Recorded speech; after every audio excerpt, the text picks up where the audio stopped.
Hi hello friends, నేను మీ మనస్వినిని. ఈరోజు మనం రొయ్యల వేపుడుతో మళ్ళీ యూట్యూబ్లో కలుసుకుందాం. సో ఫస్ట్ రొయ్యల వేపుడు చేయడానికి ఇలా ఒక మూకుడు తీసుకుని అందులో ఆయిల్ వేసి బాగా వేడి చేసుకోవాలి. ఆ తర్వాత అందులో కొన్ని రొయ్యలు వేసుకుందాం. చూసారు కదా, మంచిగా క్లీన్ చేసుకోండి. ఇది అయిపోయిన తర్వాత అల్లం, వెల్లుల్లి, జీలకర్ర, ధనియాలు, యాలక్కాయ, లవంగాలు, దాల్చిన చెక్క, ఎండుమిర్చి, కల్లుప్పు వేసి దాన్ని బాగా పేస్ట్ చేసుకోవాలి.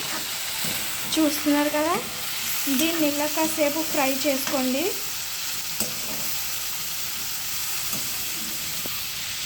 అలా వేడెక్కిన నూనెలో ఈ రొయ్యలు వేసి ఫస్ట్ బాగా కలుపుకోండి. ఇది ఫ్రై అయ్యేదాకా దాన్ని అందులో అలా వదిలేయండి.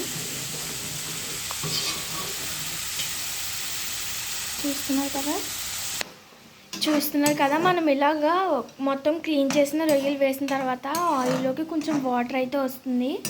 ఆ వాటర్ మొత్తం ఎవాపరేట్ అయిపోయి రొయ్యలు కొంచెం లైట్గా ఫ్రై అయ్యేదాకా వేపుకోండి, ఒక 5 minutes దాకా.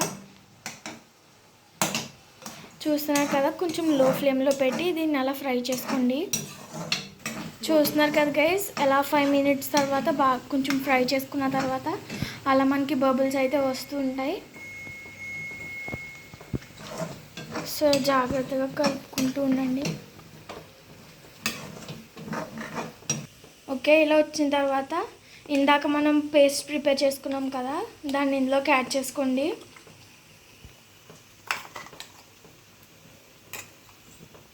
మీకు ఇంకా పేస్ట్ ఇంగ్రీడియంట్స్తో పాటు curry step by step comment సెక్షన్లో ఉంటుంది, గో అండ్ చెక్.